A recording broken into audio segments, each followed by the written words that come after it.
നീലക്കടലുകൾ പോലെ പരന്നുകിടക്കുന്ന ആകാശത്തിലേക്ക് അവൾ നോക്കിയിരുന്നു. ദൂരെ ചിറകുകൾ വിരിച്ച് ഒരു പരുന്ത് വൃത്തം വരയ്ക്കുന്നു. അതിന്റെ കരുത്തുറ്റ ചിറകുകൾ കാറ്റിൽ മന്ത്രിക്കുന്നതും താഴെയുള്ള ലോകത്തെ അതിന്റെ മൂർച്ചയുള്ള കണ്ണുകൾ ഒപ്പിയെടുക്കുന്നതും അവൾ സ്വപ്നം കണ്ടു. തൊട്ടപ്പുറത്ത് ഒരു കൂട്ടം കാക്കകൾ കലപില കൂട്ടിപ്പറക്കുന്നു. അവരുടെ സ്വാതന്ത്ര്യവും എവിടേക്കും പറന്നുചെല്ലാനുള്ള കഴിവും അവളെ അതിയായി മോഹിപ്പിച്ചു.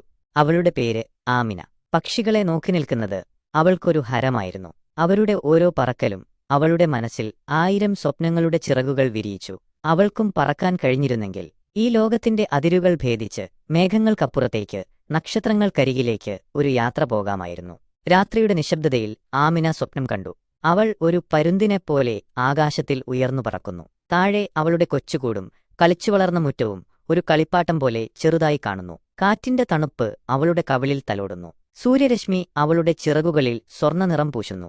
മറ്റൊരു സ്വപ്നത്തിൽ അവൾ ഒരു കാക്കയാണ്. കൂട്ടുകാരുമായി അവൾ മേഘങ്ങൾക്കിടയിലൂടെ പാറി നടക്കുന്നു. താഴെ തിരക്കിട്ടോടുന്ന മനുഷ്യരെയും വാഹനങ്ങളെയും നോക്കി അവൾ കൂവുന്നു. എവിടെയും തങ്ങാതെ ഒരു സ്ഥലത്തും ബന്ധിതയാകാതെ അവൾ സ്വാതന്ത്ര്യത്തിന്റെ അനന്തതയിൽ ഒഴുകിനടക്കുന്നു.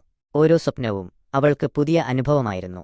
ചിലപ്പോൾ അവൾ മഴമേഘങ്ങൾക്കിടയിലൂടെ വഴുതി നീങ്ങുന്ന ഒരു വെള്ളിത്തൂവലായി മാറി. മറ്റു ചിലപ്പോൾ ഇലഞ്ഞിപ്പൂക്കളുടെ സുഗന്ധം വഹിച്ചെത്തുന്ന കാറ്റായി അവൾ ദൂരദേശങ്ങളിലേക്ക് സഞ്ചരിച്ചു. അവളുടെ സ്വപ്നങ്ങളിൽ അവൾക്ക് ചിറകുകളുണ്ടായിരുന്നു. ആ ചിറകുകൾ അവളെ എല്ലാ ബന്ധനങ്ങളിൽ നിന്നും മോചിപ്പിച്ചു.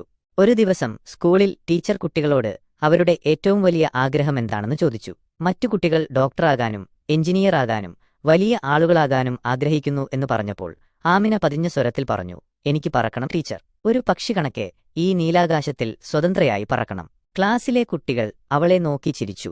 അതെങ്ങനെ സാധ്യമാകും ആമിന? അവർ പരിഹസിച്ചു.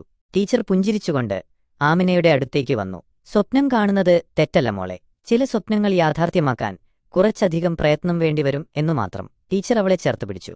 അന്ന് രാത്രി ആമിന വീണ്ടും സ്വപ്നം കണ്ടു. പക്ഷെ ഇത്തവണ അവൾ വെറും ഒരു പക്ഷി മാത്രമായിരുന്നില്ല. അവൾ ഒരു വലിയ വിമാനമായിരുന്നു.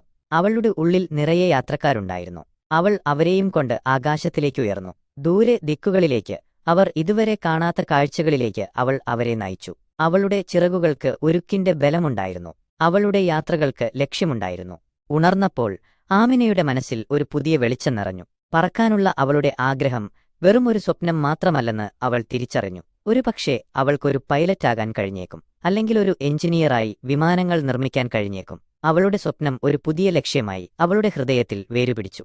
അന്നുമുതൽ ആമിന കൂടുതൽ ശ്രദ്ധയോടെ പഠിച്ചു. ആകാശത്തെക്കുറിച്ചും വിമാനങ്ങളെക്കുറിച്ചുമുള്ള പുസ്തകങ്ങൾ അവൾ വായിച്ചു. അവളുടെ സ്വപ്നം വെറുമൊരു തോന്നലല്ലെന്നും അതിനെ പിന്തുടർന്നാൽ ഒരുപക്ഷേ അവൾക്കും ആ നീലാകാശത്തിന്റെ അനന്തതയിൽ സ്വന്തമായൊരു സ്ഥാനം